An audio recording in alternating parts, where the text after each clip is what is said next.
Okay, I believe we're back. So, like I just mentioned, I will be talking about calculus. So, the reason I want to talk about this, I don't want to go into any big, in depth conversation about the mathematical concepts and whatnot.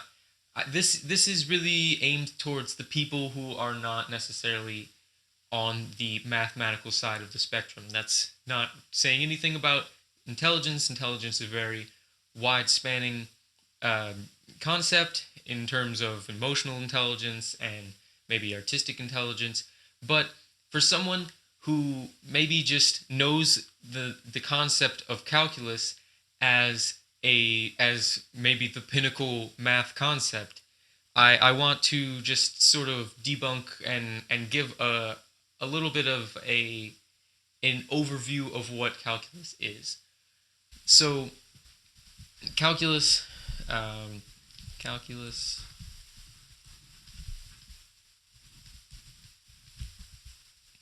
So first off, I'll give a short summary. So calculus is basically using different techniques to find either the slope of a curve or the area under a curve. So, what is a curve? If we have a graph here, and obviously the graph can go off in either direction, so you could have a curve, and so what I mean by the slope of the curve is if you took a point here and drew a line that is completely tangent to it, tangent meaning like if you had a circle, then it would only touch at one point. So that's the definition of a tangent line. If you draw a line completely tangent to this curve, then then you will know from algebra this line follows the form y equals mx plus b if this is the x-axis and this is the y-axis. So this line will have a form y equals mx plus b, and the slope is this number right here. The b is insignificant in this case. The b is actually just this point where that line crosses the y-axis. But this m is the slope. So what we will find is that the slope of the line is the slope of this equation at that point. Now, when you have something that is curved like this line I've drawn, the slope is changing, which means when you have the slope changing, there is a there is an acceleration. But this isn't something we need to talk about today. So basically, calculus is the method of taking an equation and uh, and doing some simple methods to change it so that it is an equation of the slope as opposed to the equation of the position of the curve. So it's hard to just say this conceptually, and this is only one side of calculus at the moment. So let's take a an example in real life. So let's say we had Johnny here. He's gonna take a rock and he's going to throw it, and it will hit over here somewhere, and this is the ground, and so that's all on the screen. What we learned from physics is that this trajectory is actually a parabolic curve, which means it is in the form. There's many ways of putting it, but you could have x squared plus that's ax squared plus bx plus c is equal to y. The y is off screen, so I'll put it over here. Is equal to y.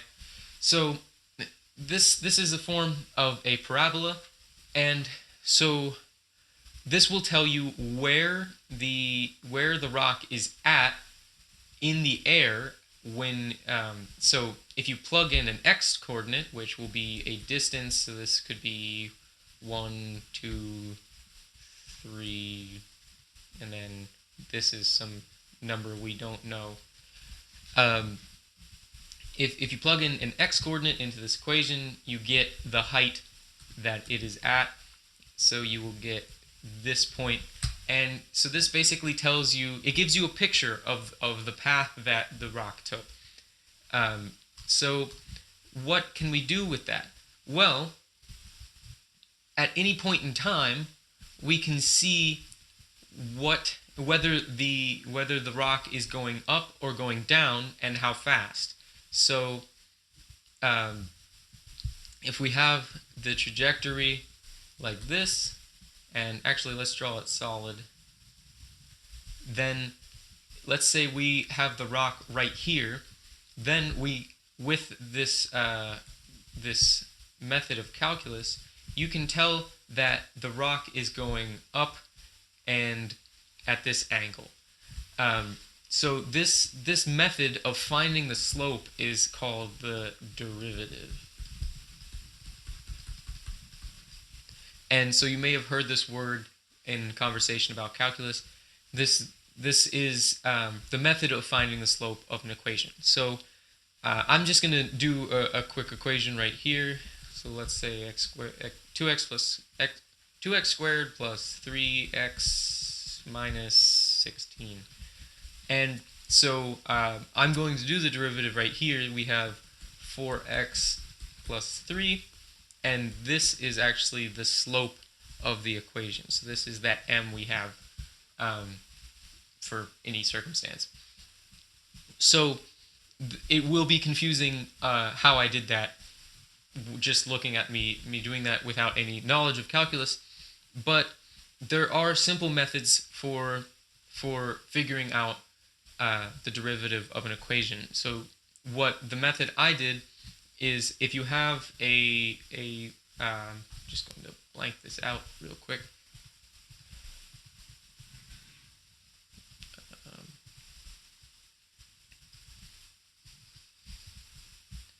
There we go.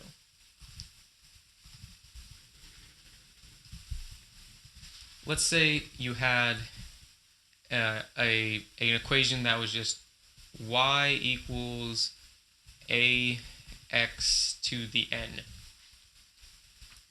The derivative of this equation, so what we would call y prime, is equal to the constant stays there, and then you multiply by the exponent, and you go down one exponent.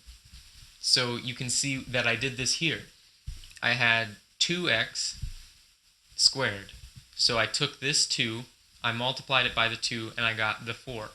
And then there's an imaginary 1 here, not an imaginary number. There's just an understood 1 here. So it's 1 times 3 is equal to 3, and times x to the 0, but anything to the 0 power is equal to 1, so it's 3 times 1, which this is equal to 3. So that's the method that I used to find the derivative of this equation. It's very simple. You can do this again, actually. So if we have our actually, I'm going to write y prime. So if our y prime is 4x plus 3, then you can do the derivative of that, and that would be y prime prime, or y double prime, is equal to 4, because there's x to the 0 here. But if this makes sense, so the derivative of a constant is 0, because the graph of a constant is, let's say this is 3, it's a straight line. So what is the angle of that line? It's 0. So the line that it's creating is completely flat, so there's no slope to it. So then we have another one, which is 4x. So 4x would be like that, and so you have one specific line that would be in this y equals mx plus b situation, and that m is going to be 4. So that's just the method. It's a little hard to grasp without significant examples if you don't have too much background in calculus. But this is the idea of a derivative.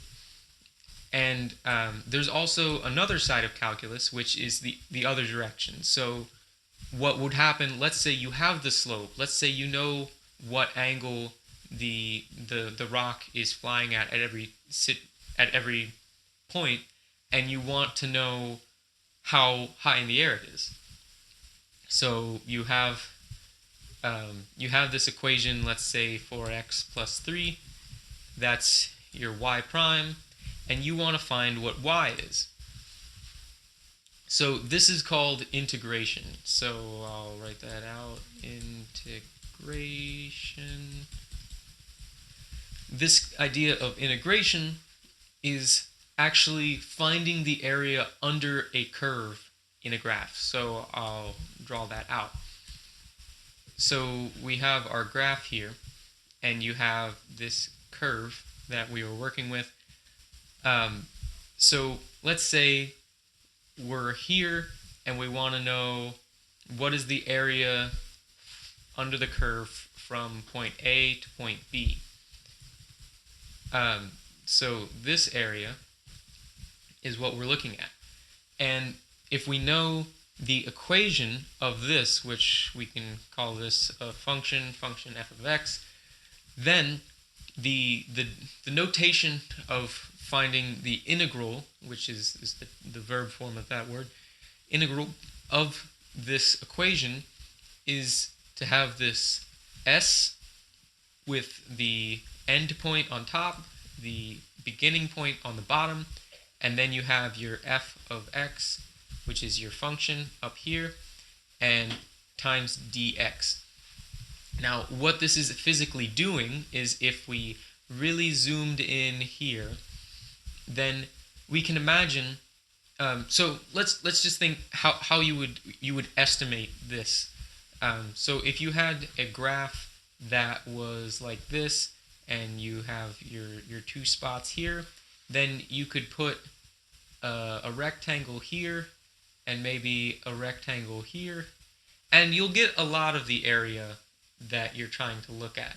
So you could have a point 1, point 2, point 3, and so you would be able to find the you can use the area of a rectangle. So the area of a rectangle is just the base times the height.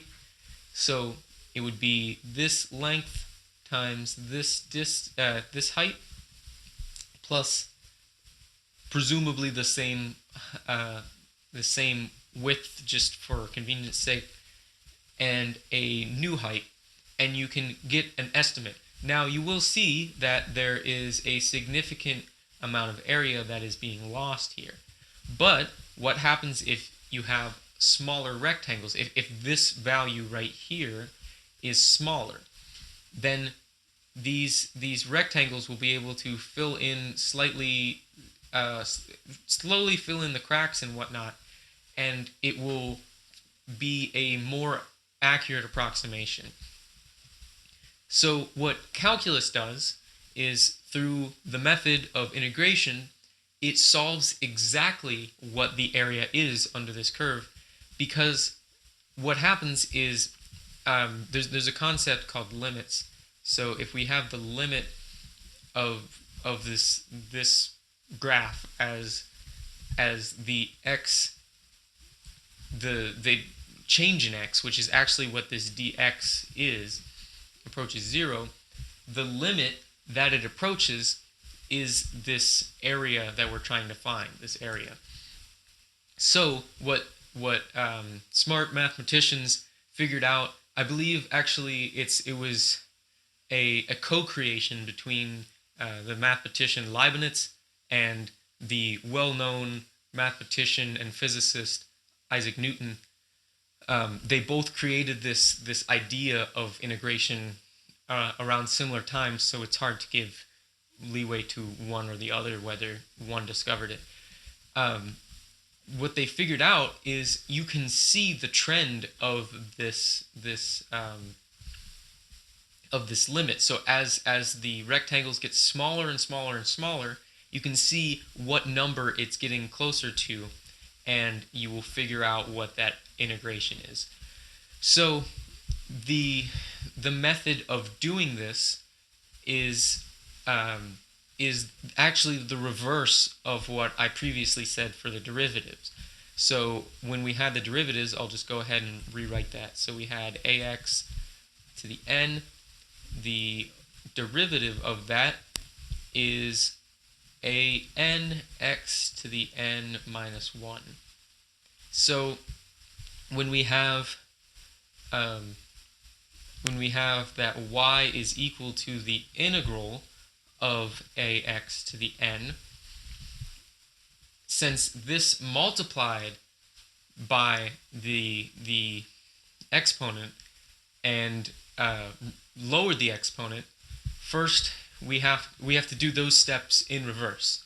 So what happens is the constant is insignificant, so the constant actually comes out here, and so we have a is a times the integral x to the n dx, and then you have so like I said, you have to do the steps, the opposite of the steps in reverse. So what was the last step we did? We subtracted this 1. So we have to add 1. So we have x to the n plus 1. And then we have to do the opposite of multiplying by this exponent. So that's over n plus 1, and it's all times a. Now, because I don't have specific parameters here and here, what we say in the math community is that we add this arbitrary constant. And so we don't know what this constant is, but what this will do is actually, if you have a graph and you have an equation, f of x, and you know what that looks like, then if you add something to this, then it will simply move that graph up. So that's all that does. We know the shape of the graph from this equation, but this constant is where that shape starts. So that's the idea of adding this constant. But if we have, oh sorry, I have that backwards. If we have this idea where we are just looking at the area maybe right here,